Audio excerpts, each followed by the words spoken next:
ഇതിലേക്ക് എന്നെ ദൈവം ഈ അച്ഛയായിരിക്കും ആക്കിയിട്ടുണ്ടാകും. ആ ഈ പുസ്തകരും ഞാൻ എൻ്റെ കുഞ്ഞുങ്ങളെ വരുന്നെല്ലാം വരുന്നതാണ്. എൻ്റെ കുഞ്ഞുങ്ങൾ വരുമ്പോൾ ഞാൻ ഇന്ന് തൊഴിലുറപ്പാറ് വന്നാലേ അറിയുള്ളൂ. മറ്റേ ഈ വണ്ടി ചെയ്യാനും പോകുന്നില്ല, അങ്ങനെ വഴിയൊന്നുമില്ലല്ലോ. അതെ അതെ.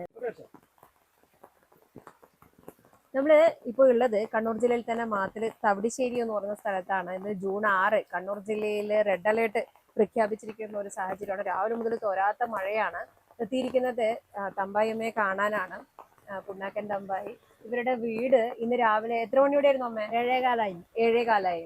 ആ, ഇത് എത്ര കാലമായി ഒരു വീടിന് അപേക്ഷിച്ചിട്ട് കുറെ കാലമായി അല്ലേ? അപേക്ഷിച്ചിട്ട് കുറെ കാലമായി. അതിന്റെ 17 കൊല്ലം കടന്നിട്ട് 17 കൊല്ലത്തിനടക്ക് എനിക്ക് റിപ്പയറിന് തന്നിട്ട് എനിക്ക് മേലെ എല്ലാം താത്തിട്ട് റിപ്പയർ ചെയ്തിട്ടുണ്ട് അമ്മ. അതെ, മേലെ ഓട് താത്തിട്ട് വരാക്കിയിട്ട് പിന്നെ അതിന് ഇങ്ങനെ ആടെ നിയമം വരുമ്പോഴും നമ്മ കൊടുക്കലുണ്ട്. വീട് കിട്ടിയില്ല, തന്നില്ല. വീട് വളരെ ശോചനാവസ്ഥയിലായിരുന്നു. 17 വർഷത്തോളമാണ് തമ്പായമ്മയുടെ ഭർത്താവ് ഗംഗാധരൻ. അതെ, ഗംഗാധരൻ തളർന്നു കിടന്നത്.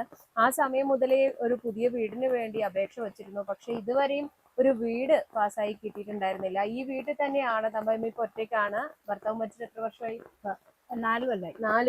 4 കൊല്ലം കടന്നില്ല. അതെ, ഈ വീട്ടില് ഒറ്റയ്ക്കായിരുന്നു താമസിച്ചത്. പക്ഷെ വീടിന്റെ ശോചനീയാവസ്ഥ കൊണ്ട്, പേടി കൊണ്ട് രാത്രി ഈ വീട്ടിൽ കിടക്കാറില്ല. തൊട്ടടുത്ത് തന്നെ സഹോദരന്റെ വീടുണ്ട്. ആ വീട്ടിലാണ് ഇവര് രാത്രി അന്തി ഉറങ്ങുന്നത്. ഇന്ന് രാവിലെ 7:15 തൊഴിലുറപ്പിന് പോകുന്നതാണ് തമ്പായമ്മ. അതിനുവേണ്ടി ഇറങ്ങിയ സമയത്തായിരുന്നു വീട് ആദ്യം തലയിൽ വീണു അല്ലേ? അതെ, അത് ചായലായ പിന്നെയാണ് അത് ഞാൻ പാത്രത്തിലാക്കി വെച്ചിരുന്നു. എന്നിട്ട് പിന്നെ ഒന്ന് അടുക്കള അടിക്കാൻ വേണ്ടി മണങ്ങുമ്പം ഒരൊച്ച കേൾക്കുന്നുണ്ട്. ഒച്ച കേൾക്കുമ്പോ നീരുമ്പം വീടാ ഇങ്ങനത്തെ കൂടെ അത് അടന്നങ്ങ് വീണു. ഓടായിരുന്നോ? അല്ല, ഓടല്ല വീണു, ഈ ചെമരടന്നിട്ട് അടന്ന് വീണു. എന്നാണ് ഞാൻ നീർന്നുള്ളു. അപ്പൊക്കെ 2 ഭാഗത്തും ഒച്ചയായി വീഴലായി. ഞാൻ എങ്ങനെയാണ് ഇപ്പത്തേക്ക് വന്നെന്ന് പറയാൻ കഴിയില്ല. കളത്തിലേക്ക് ഞാൻ എങ്ങനെയാ വന്നെന്ന് അറിയണ്ടേ? അതെ, കളത്തിലേക്ക് എന്നെ ദൈവം ഈ അച്ഛയായിരിക്കും ആക്കിയിട്ടുണ്ടാകും. ആ ഈ പുസ്തകരും ഞാൻ എൻ്റെ കുഞ്ഞുങ്ങളെ വരുന്നെല്ലാം വരുന്നതാണ്. എൻ്റെ കുഞ്ഞുങ്ങൾ വരുമ്പോൾ ഞാൻ ഇന്ന് തൊഴിലുറപ്പാറ് വന്നാലേ അറിയുള്ളൂ. മറ്റേ ഈ വണ്ടി ചെയ്യാനും പോകുന്നില്ല, അങ്ങനെ വഴിയൊന്നുമില്ലല്ലോ. അതെ അതെ അതെ. അതെങ്ങനെ കുഞ്ഞുങ്ങളെ അറിഞ്ഞോട്ട് വരട്ടിയിരുന്നു. അതെ, തൊട്ടടുത്ത് തന്നെ വെള്ളാർകുളങ്ങര ഭഗവതി ക്ഷേത്രമാണ്. അവിടുത്തെ ദേവിയായിരിക്കും എന്നെ രക്ഷിച്ചതെന്ന് അമ്മ പറയുന്നത്. മുറ്റത്തേക്ക് ഇറങ്ങിയത് കൊണ്ട് മാത്രമാണ് ജീവൻ രക്ഷപ്പെട്ടത്. കാരണം വീട് മുഴുവനായും തകർന്നിട്ടുണ്ട്. കട്ടയായിരുന്നു അല്ലേ? കട്ട തന്നെ. കട്ട ചുമര് വീണിട്ടുണ്ട്. ഓട് മുഴുവൻ തകർന്നിട്ടുണ്ട്. വീട്ടിൽ ഒരു മുറി പോലും എല്ലാം ഉള്ളിലുണ്ടത്ര, എടുക്കാൻ പോകാനാവുന്നില്ല. സാധനങ്ങൾ എടുക്കാനൊന്നുള്ള ധൈര്യമില്ല. കാരണം ഏതു നേരവും ഇനി ബാക്കിയുള്ള ഓടും ഒക്കെ താഴത്തേക്ക് ചുമരൊക്കെ പതിക്കാനുള്ള ഒരു സാധ്യതയുണ്ട്. കട്ടയായതുകൊണ്ട് ഇടിഞ്ഞിടിഞ്ഞ് വീണു. കട്ടയായതുകൊണ്ട് വെള്ളം നനീന്തോറും വീണോർന്നു. ഉള്ളിലേക്ക് കയറാനാവുന്നില്ല.